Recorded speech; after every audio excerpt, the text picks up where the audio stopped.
अस्सलाम वालेकुम दोस्तों, मैं हूं शाहिद सलीम और आप देख रहे हैं फन फैक्ट्स। हमारा ये अर्थ हर रोज़ एक या दो ऐसे सोलर फ्लेयर को एक्सपीरियंस करता है जिससे निकलने वाली रोशनी हज़ारों करोड़ों वोल्केनिक eruptions के बराबर होती है। लेकिन अर्थ के करीब मैग्नेटिक फील्ड्स होने की वजह से ये एनर्जी दुनिया का बाल भी बाका नहीं कर पाती। लेकिन रिसेंटली नासा के हिसाब से 2025 में अब तक का सबसे स्ट्रॉन्गेस्ट सोलर फ्लेयर ज़मीन से टकराने वाला है।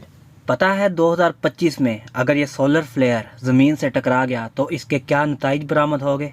नासा के हिसाब से शुरू होगा तबाही का एक खौफनाक मंजर। ये सोलर फ्लेयर ज़मीन से टकराने से पहले ही समंदरों का सारा पानी भाप बनकर हवा में शामिल हो जाएगा और ज़मीन एक बार फिर से आग का तपता हुआ गोला बन जाएगी। ये सोलर फ्लेयर इतना स्ट्रॉन्ग होगा कि उससे निकलने वाली energy billions of nuclear bomb फटने के बाद जितनी एनर्जी जनरेट हो उससे भी कई गुना ज़्यादा होगी और उस वक़्त अर्थ की मैग्नेटिक फील्ड भी हमें बचा नहीं पाएंगी। That's mean the sun is going to destroy the earth. पर फ्रेंड्स, ऐसा ही एक एक्सप्लोशन आज से तकरीबन 163 साल पहले अर्थ पर हो चुका है। जी हाँ दोस्तों, 1 सितंबर साल था 1859 सुबह 11:18 पर ब्रिटिश एस्ट्रोनॉमर रिचर्ड सूरज का बहुत बारीक बीनी से मुशाहिदा कर रहे थे। उनके टेलीस्कोप में इस कदर तेज लाइट फ्लैश हुई कि उनको 5 मिनट तक दिखाई देना ही बंद हो गया। दरअसल उन्होंने जो लाइट देखी वो कोई आम लाइट नहीं थी बल्कि सन से निकला हुआ एक प्लाज्मा बॉम्ब था। द स्ट्रॉन्गेस्ट सोलर फ्लेयर जो मिलियंस ऑफ किलोमीटर पर सेकंड की रफ्तार से दुनिया की तरफ बढ़ चुका था। उसके दूसरे ही दिन जब यह सोलर फ्लेयर अर्थ की मैग्नेटिक फील्ड से टकराया तो चारों तरफ बहुत मानो जैसे आसमान बहुत ही खूबसूरत लाइट से भर गया हो। लेकिन यह खूबसूरत दिखने वाली लाइट्स तूफान से पहले का पेशखैमा साबित हुई। उनकी ब्राइटनेस इतनी ज़्यादा थी कि रात में ही दिन जैसा समा हो गया और अमेरिका के कुछ गोल्ड माइनर ने तो रात के वक्त ही माइनिंग शुरू कर दी। उन्हें ये समझ ही नहीं आया दिन है या रात। और फिर धीरे धीरे सोलर फ्लेयर के चार्ज पार्टिकल अर्थ के ऑर्बिट में इंटर हुए। वैसे ही सभी इलेक्ट्रिकल अप्लायंस और ट्रांसफार्मर्स और जगह जगह बिजली के पोल्स ने आग पकड़ना शुरू कर दी। सभी कंपनी और टेलीग्राफ सिस्टम्स बंद पड़ गए और तारों में दौड़ते हाई वोल्टेज करंट की वजह से बहुत से लोगों को इलेक्ट्रिक शॉक भी लगे, जिसकी वजह से हज़ारों लोगों की जानें गई और हॉस्पिटल में इलेक्ट्रिसिटी ना होने की वजह से तकरीबन 30,000 से 40,000 लोगों की जानें गई। और कुछ देर बाद तो इलेक्ट्रिकल फ्लो इतना ज़्यादा हो गया था कि इलेक्ट्रिकल अप्लायंस चार्ज या प्लग्ड इन ना होने पर भी अपने आप काम करना शुरू कर देती और जल जाती। और आहिस्ता आहिस्ता इस तरीके से डिस्ट्रक्शन बढ़ता गया और दुनिया दोबारा से अंधकार की तरफ जाती रही। अब आई नो आप लोग ये सोच रहे होंगे कि शाहिद तुम तो शुरुआत में कह रहे थे कि चारों तरफ बस आग ही आग होगी, लेकिन उस हिसाब की तबाही तो नहीं हुई ना।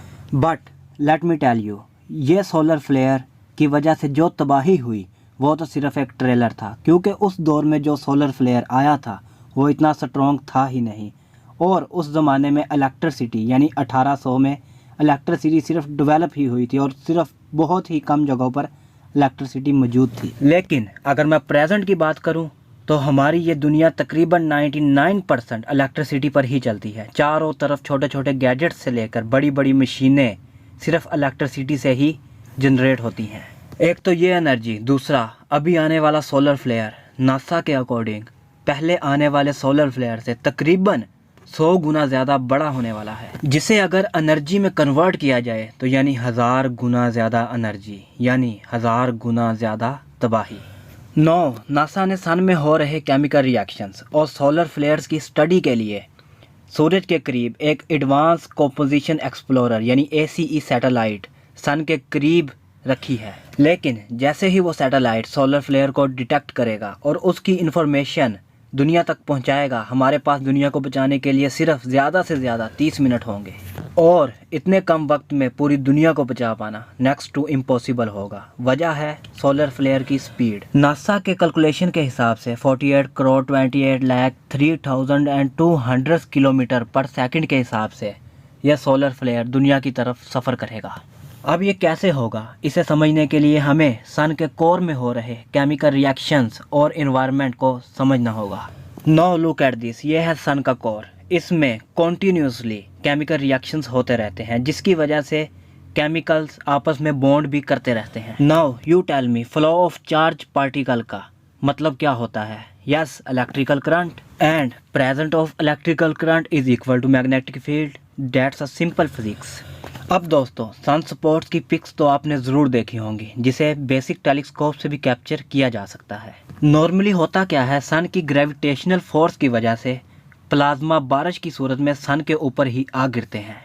लेकिन कभी कभार प्लाज्मा बॉम्ब का एक हिस्सा सन के मैग्नेटिक फील्ड से किसी डिस्टर्बेंस की वजह से अलग होकर अलग हो जाता है, और उसी वक्त सन स्पॉट किसी बंदूक से निकली हुई गोली की तरह प्लाज्मा बॉम्ब यानी सोलर फ्लेयर को हमारे यूनिवर्स में लाइट की स्पीड से फायर करता है। और ये सब कुछ तभी होता है जब सन की ग्रेविटेशनल फोर्स खुद को रीऑर्गेनाइज्ड करती है। अब अगर ये सोलर फ्लेयर लाइट की स्पीड से अर्थ से टकरा जाता है और अर्थ की ग्रेविटेशनल फोर्स उसे रोक नहीं पाती, तो बहुत ज़्यादा तबाही मचेगी।